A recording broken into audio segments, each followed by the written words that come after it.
अस्सलाम वालेकुम ख़वातीन हज़रात, मैं हूं आपका मेज़बान सुमैर। तो आज के नए प्रोग्राम में हम आपको खुश आमदीद कहते हैं। दोस्तों, आज भी हमारे पास बहुत ज़बरदस्त खबरें हैं, लेकिन सबसे पहले हम बात करेंगे हीरा मानी की। तो दोस्तों, जैसा कि आप सभी को पता है कि हीरा मानी आजकल सिंगिंग भी कर रही हैं और अपनी सिंगिंग की वजह से कहीं ना कहीं किसी न किसी कंट्रोवर्सी में वो फंस ही जाती है। कभी वो अपनी तरफ से राहत फतेह अली खान बनने की कोशिश करती हैं, सुर लगाने की कोशिश करती हैं, लेकिन सुर लगा नहीं पाती। लेकिन आजकल जो उनको हेट मिल रहा है वो इस वजह से मिल रहा है क्योंकि 2024 के इलेक्शन में जो MKM ने चंद सीटें जीती हैं उसका वो जश्न मना रहे थे, तो वहां पर हीरा मानी भी स्टेज पर आकर खूब डांस करती रही और गाने शाने भी गाए।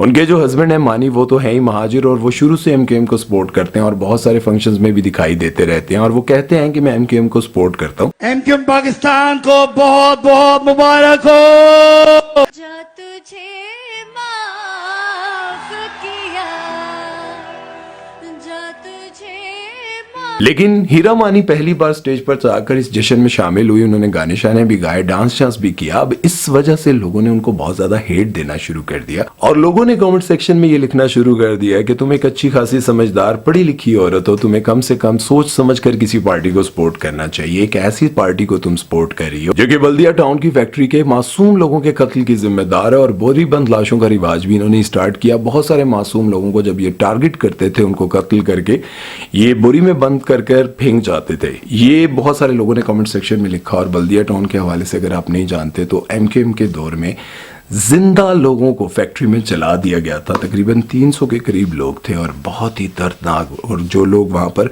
उनको उठाने गए थे, उन लाशों को उठाने गए थे, अगर उनकी कहानी आप सुन लें तो आपके रोंगटे खड़े हो जाएंगे। आप यकीनन अपने जज्बात और अपने आंसू पर काबू नहीं रख पाएंगे। बहुत सारे लोग बताते हैं कि वहां पर हमने ऐसी औरतों को देखा जो कि काम कर रही थी और उसी हालत में वो जली हुई अकड़ी हुई उनकी लाशें हमने उठाई हैं। तो अब जाहिर है हर बंदे की अपनी मर्जी है, अपनी चॉइस है, वो किसी को भी सपोर्ट कर सकता है। कोई PTI को करता है, कोई नवाज शरीफ को सपोर्ट करता है, कोई बहरहाल अपना अपना शऊर है। आप लोग इस बारे में क्या कहते हैं? क्या लोगों की ये राय या लोगों का एतराज जायज बनता है? तो कमेंट सेक्शन में अपनी राय जरूर दीजिएगा। चलते हैं नेक्स्ट खबर की तरफ और बात करते हैं अरशद रील्स के बारे में। तो दोस्तों, यहाँ मैं आपको बताता चलूं कि अरशद रील्स वाले आजकल बहुत ज्यादा मशहूर हो गए हैं। ये एक छोटे से गाँव में रहते हैं और बहुत ही सीधी सादी सी फैमिली है जो कि यूट्यूब पर आई और फौरन क्लिक कर गई। और ये तो आप अच्छी तरह जानते हैं कि ये तो इस माशरे का दस्तूर है कि लोग यहाँ पर चढ़ते सूरज की पूजा करते हैं। जैसे ही ये वायरल हुए तो बड़े बड़े यूट्यूबर्स इनको अपने पास बुलाते हैं, गिफ्ट्स भी देते हैं, बहुत सारे पैसे भी देते हैं और ये पूरी की पूरी फैमिली साथ में जाती है। बहुत ज्यादा वायरल हुई है, बहुत अच्छी वीडियोस बनाती हैं और मोटिवेशनल इस्लाम के हवाले से। और ये बात भी आप बहुत अच्छी तरह जानते हैं कि जब आप कामयाब होते हैं तो आपके बहुत ज्यादा चाहने वाले होते हैं। वहां चंद लोग ऐसे भी होते हैं जो आपसे बहुत ज्यादा जेलस होते हैं, हसद करते हैं और किसी न किसी तरीके आपको गिराना चाहते हैं, फंसाना चाहते हैं। तो आगे बढ़ने से पहले आप लोगों को एक बार फिर से बताता चलूं कि मेरा बेटा एक बहुत ही अच्छा व्लॉगिंग चैनल चला रहा है। अगर आप लोग उसको सपोर्ट करेंगे तो मुझे बहुत खुशी होगी और आपकी बहुत मेहरबानी होगी।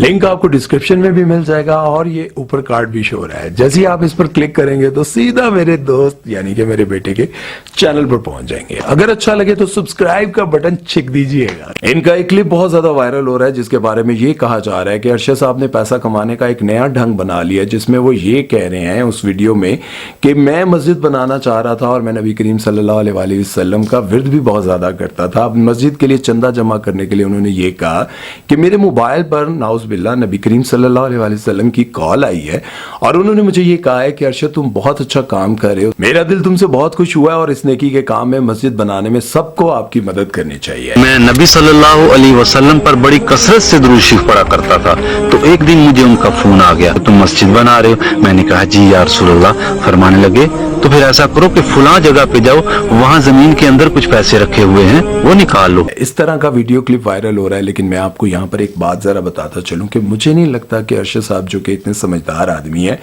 शैतान के बहलावे में या उसके धोखे में कोई भी आ सकता है। लेकिन मुझे ये बात समझ नहीं आ रही कि मुखालिफिन ने ऐसा काम क्यों किया, क्योंकि मुझे नहीं लगता कि एक मुसलमान जो कि दीन की बातें करता हो, समझ रखता हो और वो इस तरह की हरकत कर दे और वो ये कहे कि मुझे नबी करीम सल्लल्लाहु अलैहि वसल्लम की नाउज़ुबिल्लाह कॉल आई है मेरे मोबाइल पर और उन्होंने मुझे कहा है कि तुम बहुत अच्छा काम कर रहे हो। अब मुझे यूँ लगता है कि जाहिर है जो बंदा अपने गाँव में इतना ज़्यादा वायरल हो गया, इतना ज़्यादा हिट हो गया और माशाल्लाह से लाखों नहीं बल्कि अब तो करोड़ों को मार रहे हैं और बहुत सारे जो है उनको इनामात, गिफ्ट्स और बहुत सारी चीज़ों से नवाजा जा रहा है, तो मुझे यूँ लगता है कि अब اب ان کو پھنسایا جا رہا ہے۔ اس لیے یاد رکھیں کہ جب بھی آپ کے سامنے کوئی ایسا ویڈیو کلپ آئے غور سے دیکھیں کہ یار اس کے اوپر ڈبنگ تو نہیں ہوئی ہوئی یا پھر اس کے اوپر کچھ ایسے پروپیگنڈا تو نہیں کیا گیا، کاٹ کاٹ کر چیزیں تو نہیں لگائی گئی۔ کبھی بھی کسی کے خلاف کامنٹ کرنے سے پہلے ریسرچ ضرور کر لیا کریں، سارا کچھ جان کر پھر اپنی رائے دیا کریں۔ اب آپ لوگوں کو میں یہ بھی کہہ سکتا تھا کہ دیکھیں اس بندے نے کیا کیا، دیکھیں اس بندے نے یہ کر دیا وہ کر دیا، نعوذ باللہ، اور آپ لوگ یقین بھی کر لیتے۔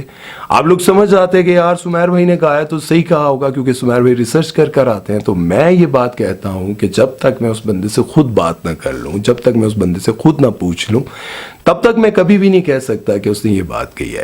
اس لیے میں آپ لوگوں کو یہ بات سمجھانا چاہتا ہوں کہ کبھی بھی ایسا کام مت کیا کریں کہ آپ کوئی بھی کمنٹ پڑھنے کے بعد کسی بھی ایسی بات پر یقین نہ کیا کریں، کیونکہ آپ لوگوں کے کمنٹس کرنے سے، شیئر کرنے سے ہو سکتا ہے کہ کسی کی زندگی خطرے میں پڑ جائے، کسی کی پوری فیملی تباہ ہو جائے۔ لہٰذا ذرا احتیاط کیا کریں۔ چلتے ہیں نیکسٹ خبر کی طرف اور بات کرتے ہیں مولانا طارق جمیل صاحب کے بارے میں۔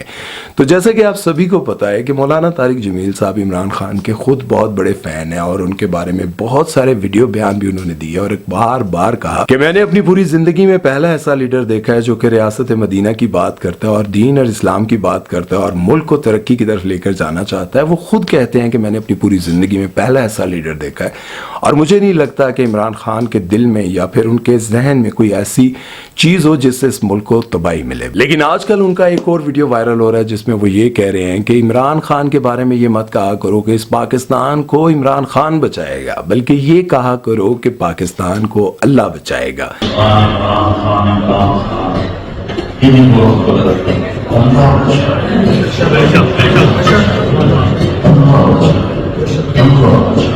اب جب ان کا یہ ویڈیو وائرل ہوا تو بہت سارے لوگوں نے یہ کہنا شروع کر دیا کہ دین اسلام کے جتنے بھی بڑے لوگ ہیں یعنی کہ علماء کرام ہیں ان کو سیاست کے بارے میں بیان نہیں دینا چاہیے، ان کو سیاست کے حوالے سے بات نہیں کرنی چاہیے۔ لیکن میں آپ کو یہ بات بتاؤں کہ انہوں نے بات ٹھیک کہی ہے۔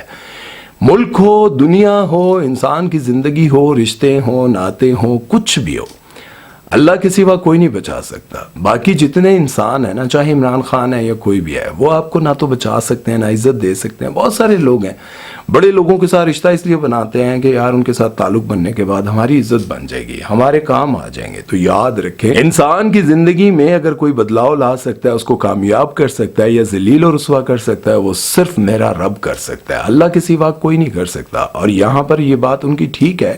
وہ الگ بات ہے کہ لوگ یہ کہتے ہیں کہ علماء کرام کو جو ہے سیاست پہ بیان نہیں دینے چاہیے کیونکہ وہ وقتاً فوقتاً چینج ہوتے رہتے ہیں، اور جب چینج ہوتے ہیں تو پھر ظاہر ہے ان کا وہ ویڈیو کلپ دوبارہ وائرل ہوتا ہے، اور جو لوگ ان کو فالو کر رہے ہوتے ہیں ان سے عقیدت رکھتے ہیں، پھر یہ دو چیزیں جب سامنے آتی ہے، ایک طرف وہ کہتے ہیں کہ وہ بہت اعلیٰ بندے ہیں، وہی جو ہے اس ملک کو سنواریں گے، اور پھر دوسری طرف جب اس طرح کا بیان آتا ہے تو لوگوں کے دماغ میں اس طرح کی چیزیں پھر آتی ہیں اور لوگ کہتے ہیں کہ پھر ظاہر ہے علماء کرام کو بیان نہیں دینے چاہیے۔ بہرحال اس بارے میں آپ لوگوں کا کیا کہنا ہے، اور یقیناً آپ لوگوں کی رائے یہی ہوگی کہ اس ملک کو اللہ بچائے گا اور اللہ ہی کسی ایسے بندے کو طاقت دے گا، اللہ ہی چاہے گا تو وہ بندہ اس ملک کو سنوار سکتا ہے، ورنہ 75 سالوں سے نہیں بدلا تو اب کہاں بدلے گا؟ اب تو اور بگاڑ پیدا ہو رہا ہے اور اب تو ملک شاید ہی ترقی کرے، کیونکہ جو صورتحال ہے وہ آپ سب بہت اچھی طرح جانتے ہیں۔